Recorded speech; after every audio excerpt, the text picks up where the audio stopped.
Alright mga katrops, welcome back to our channel. In today's episode, maghahanap tayo ng storage.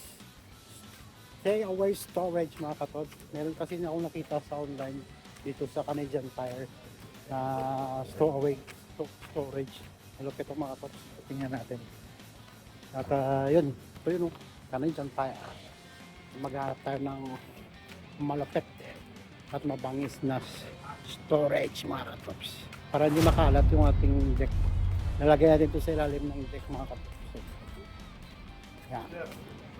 So, Canadian Tire, Mayor McGrath. Come on, let's go. Kung nakikita nyo o mga naka-sale na ngayon yung mga summer. Kasi pa falls na eh. Ibig sabihin magpapalit na lang panahon dito sa Canada. So, yun. Ang mga pang summer, itatago na natin.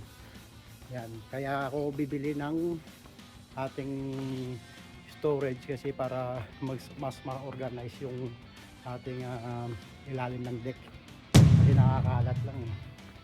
Para pagdating ng winter, hindi na masyadong makalat yung ating gamit dun sa ilalim.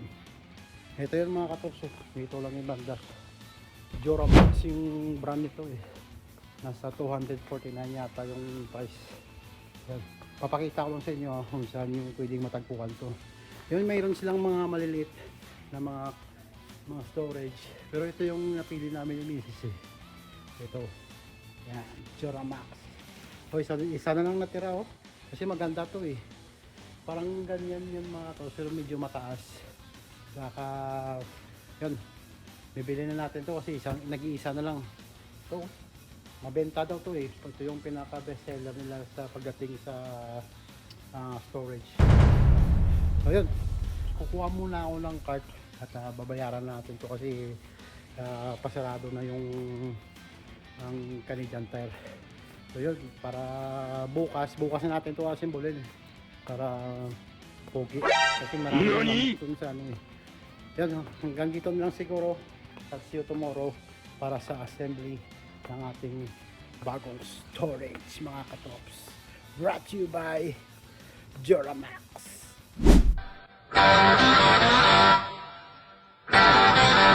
Okay mga katops, ito na nga yung ating binili. Ito yung itsura nito. Ang store away shed from Duramax. Brought to you by Canadian Tire. You excited guys to fix this? I-assemble natin ito mga tol para ma-organize natin yung nasa ilalim nito. Ito na oh. Dito natin ilalagay ito mga katrops sa ilalim ng ating deck para organize. Hindi pa masyado ma-organize ito eh. Yung mga scooter, pinagtatanggalan natin yan. Yeah. Tingnan natin kung paano ito gawin. Alright! Hurry up daw. Ito na. You excited, Dime? Yeah. Yeah, come on, open the thingy. I was so sweet. Yeah, i-open natin ito mga dogs. Para ma-symbol na at ma-organize na yung ating mga tinatagong mga gamit sa ilalim. Lalo na pagka winter, kasi matatabunan na ng snow to eh. So kailangan natin i-organize to. Alright, mga katrops. So, Dime, this is my little helper.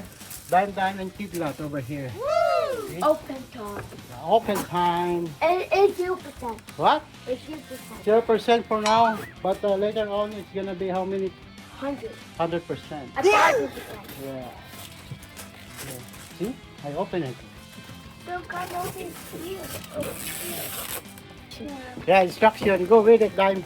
Oh, we're gonna build like this, mga katrops. And how many steps for this, Dime? Oh, it's so easy. It's only 12 steps. This one, mga katrops, only 12. Easy fix. Easy fix for Dime. Come on, guys. Dami talagang helper, oh. Kathleen, are you helping? Parang hindi ka yata nag-help eh. Not helping. Material pa na ito mga katrops, ano lang, plastic. So, madali lang ito at mag-ano. Hindi katulad yung mga kahoy o bakal, medyo mabigat. So, I like the smell. Smell it. you like the smell? What the smell, Dime? It smells like brand new. Right? That's good. Ito mga katrops, nasa step 5 na tayo. So meron na lang tayong step 7 na gagawin. Ito na yung ating nagawa. Parang pinaka-pundasyon niya. 1, 2, 3, 4, 5. That's it. And then mag-scroll tayo. Kaya lang, nalupat yung aking driller para mabigas tayo. So, sa-charge mo natin konti para malagay natin yung mga screw niyan para maging matibay na siya. At ipapasok na natin yan dyan. Dito sa parang may space dyan. Maglalagay tayo mamaya pag natapos yan ang ating mga stuff inside. Kaya tatapon na natin yun, yun, para medyo malinis tingnan. Yes! Almost done or what? What? Okay, look at this. This is how you will teach the kids how to do it. At this time mga katrops, nabuo na natin yung pinaka-square. So mag-i-screw na tayo. Like Marley, they try to learn how to screw. Screw it like you mean it. Yeah. Mag-i-screw na tayo dyan mga katrops. So, tapos maglalagay natin ng pinto. At yun na yun. Tapos na. So yan ano mo. Yan. Pag ganito yan. Pwede mo rin siyang hindi ko yung pinto na lang. Lagyan ng pinto. So at this point nasa step number 10 so 2 step na lang which is ito yung dalawang pinto. At yan. Tugo na yan at isasalpak na natin dito yung pinaka compartment o storage natin mga kapoks. Oh yeah. You're done or what? Are you sure? Or just one? You have so many screw here. Here? Yep. When you can see the hole, screw it. You see a hole, just screw it.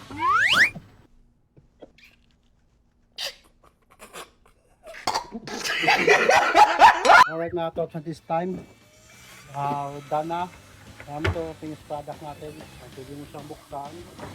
At pwede rin dito. Or, nakasara lang to, pwede rin. At ito lang yung buksan mo. Yeah. See? Ito mo rin siyang lagyan ng susi, yung ay kandado. Yung parang pinakalak. Ngayon, ang problema natin, paano natin siya lalagay dyan? Yeah. So maghuhukay tayo ng kaunti kasi medyo mataas to. Para ma-fit lang yun dyan. Yan. Simulan natin maghukay. Ngayon na. So there you go mga katops. Natapos na ating storage. Selected time na pag-asin po ito nasa 25 to 30 minutes lang yung mabilis. So no? Yeah. You have to wait till it's Na-organize na natin yan mga katops. don't cut me. You just have to smile. Ready na sa winter time. Yun. See, tama mo? Organize na. At ang mga kalat niya kanina, wala na. So, yun. Yan, kung gusto niyo bumili sa mga ganitong mga storage mga katrops, nakasale to sa Canadian Tire. Pasila nyo lang doon, marami kayong makikita ang mga storage na bin doon. At ito yung napili namin kasi pinagkasya natin dito sa ating deck. Nagkasya naman kasi nagbukal kami ng mga ano dyan, graban. So yun, hanggang dito na lang yung munting vlog natin sa Duramax Storage Away. Stay tuned and rock and roll and feel to the next one. Peace out. Like our video, please like and subscribe. Rock and roll!